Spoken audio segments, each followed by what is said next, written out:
जय हिंद। ये कल की न्यूज़ है द हिंदू की, जिसमें बात की गई है मॉब लिंचिंग की। ये आप देख पा रहे होंगे लिंचिंग शब्द। आइए देखते हैं ये लिंचिंग क्या है, राइट। तो यहाँ पर आप देख रहे होंगे पहले लिंचिंग शब्द जो है, ये जो टर्म इस्तेमाल किया जाता है, ये क्या दर्शाता है? ये दर्शाता है कि एक इंटेंशनली कुछ अहिंसा की जाती है, ठीक है। और ये अहिंसा क्या है?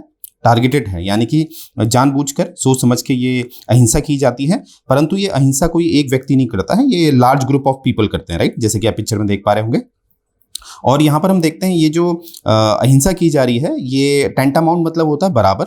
ये जो अहिंसा है, इसको जो बराबरी दी गई है, इसको एक अपराध की श्रेणी में डाला गया है। और ये अपराध यानी कि अगर कोई जो ह्यूमन है, जो मानव है, उसके साथ होता है, या कोई प्रॉपर्टी है, चाहे वो सरकारी है चाहे वो निजी संपत्ति है, उसमें भी अगर तोड़फोड़ की जाती है तो वो एक मॉब लिंचिंग ही कहा जाता है। अर्थात जब ग्रुप में कोई ग्रुप जो होता है वो किसी एक व्यक्ति को मारता है या कोई संपत्ति पे नुकसान पहुंचाता है, चाहे वो निजी है या सरकारी है, तो ये इस मॉब लिंचिंग के परिभाषा में आता है, ठीक है। ये जो शब्द है मॉब लिंचिंग। अब हम देखते हैं इसमें कि कारण क्या है। ये जो भारत में हमें मॉब लिंचिंग दिखता है, देखिए सबसे पहला जो कारण बताया जाता है वो है लैक ऑफ स्पीडी जस्टिस, यानी कि जो न्याय होता है भारत में उसमें काफ़ी समय लग जाता है, राइट। अब कहा जाता है कि जब समय में न्याय ना मिले तो उसका कोई महत्व नहीं होता है। तो एक बहुत बड़ा कारण ये है क्योंकि ये लोगों में आक्रोश लाता है। दूसरा जो महत्वपूर्ण कारण है वो है आपका इनएफिशिएंसी ऑफ पुलिस एडमिनिस्ट्रेशन, यानी कि जो पुलिस प्रशासन है वो अपनी जो जिम्मेदारियां हैं वो ठीक से नहीं कर पाता है। बहुत जगह हमें दिखता है कि पुलिस जो है वो विफल हो जाती है, राइट। तो ये भी कारण बताया जाता है, राइट।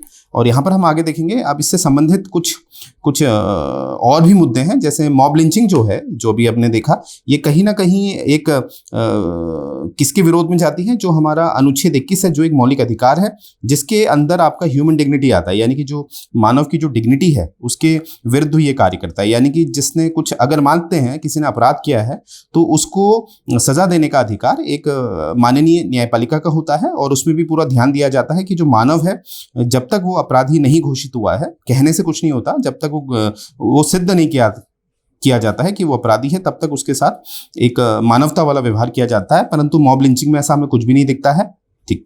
और आगे हम देखेंगे, यहाँ पर हम अभी जो अंतर्राष्ट्रीय संस्थान है जिसे हम universal declaration of human rights कहते हैं, यहाँ पर आप देख पा रहे होंगे राइट साइड में, यहाँ पर इसका भी ये कहीं ना कहीं एक उल्लंघन करता है, राइट। और इसमें एक विडंबना ये है कि ये जो मॉब लिंचिंग है उसके संबंध में हमारे वहाँ जो जिसे हम लॉ ऑफ द लैंड कहेंगे, जिसे हम आईपीसी कहेंगे, इंडियन पीनल कोड हो गया, या आप ज़्यादातर हमारा जो कानूनी जो इस तरह के जो अपराध होते हैं इंसानों से संबंधित, वो हमारे आईपीसी में दर्शाए गए हैं। और विडंबना ये है कि आईपीसी में कहीं पर भी आपको मॉब लिंचिंग शब्द नहीं मिलता है। और जो मॉब लिंचिंग अगर कहीं होती है तो वो किस परिभाषा में डाल दिया जाता है? ये डाल दिया जाता है जो मर्डर परिभाषित किया गया है आईपीसी की धारा 302 के तहत इसको लिया जाता है, परंतु मॉब लिंचिंग को कहीं भी परिभाषित नहीं किया गया है। अब देखते हैं कि क्या माननीय सर्वोच्च न्यायालय ने इसमें कुछ टिप्पणी दी है। बिल्कुल दी है। आपने केस याद रखना है, तहसीन एस पूनावाला बनाम यूनियन ऑफ गवर्नमेंट, राइट।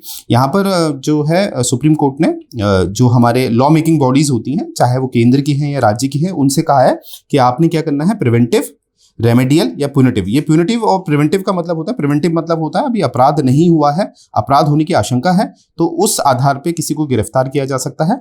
और जो प्यूनिटिव है, प्यूनिटिव का मतलब है कि माफ कीजिएगा, जो अपराध होता है वो सिद्ध हो चुका है, अपराध होने के बाद जो गिरफ्तारी होती है उसे प्यूनिटिव कहते हैं, ठीक है। और रेमेडियल मतलब उपचार, यानी कि कहा जा रहा है कि इससे संबंधित कानून बनाया जाए, यानी कि जो मॉब लिंचिंग है उससे संबंधित कानून बनाया जाए, और वो प्रिवेंटिव होने चाहिए, रेमेडियल होने चाहिए, प्यूनिटिव होने चाहिए।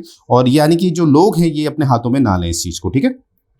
और यहाँ पर देखें, सुप्रीम कोर्ट ने एक टेक्निकल टर्म इस्तेमाल किया है इस मॉब लिंचिंग के लिए, वो है हॉरेंडस एक्ट ऑफ मोबोक्रेसी।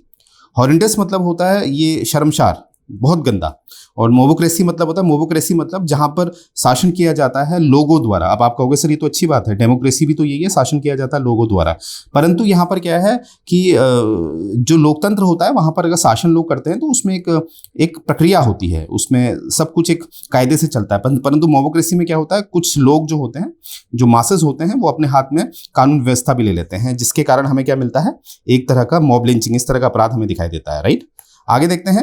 यहाँ पर हम देख पा रहे होंगे हमारे जो 3 राज्य हैं, ये आप देख पा रहे होंगे, मणिपुर हो गया जिसमें आजकल चर्चाओं में है मणिपुर, वेस्ट बंगाल है और राजस्थान है। ये हमारे 3 राज्य हैं जिन्होंने मॉब लिंचिंग से संबंधित कानून बना दिए हैं। और यहाँ पर हम देखेंगे, अभी वर्तमान में हम देखेंगे कि जो झारखंड है उसने अपनी जो विधानसभा है वहाँ पर मॉब लिंचिंग के विरुद्ध एक प्रिवेंटिव कानून के संबंधित विधेयक को पारित करवा दिया है। तो ये बात याद रखना है कि सिक्किम, मणिपुर, राजस्थान ने ऑलरेडी ये कानून बना चुके हैं और इसी दिशा में हमारा झारखंड भी चल रहा है, ठीक है। और अन्य देश, माफ़ कीजिएगा, अन्य राज्य भी चलने चाहिए, हम यही उम्मीद करते हैं। और ये जो मॉब लिंचिंग जो शर्मसार घटना है, ये भविष्य में नहीं होनी चाहिए। तो यहीं से मैं लेक्चर एंड करने जा रहा हूँ। जय हिंद।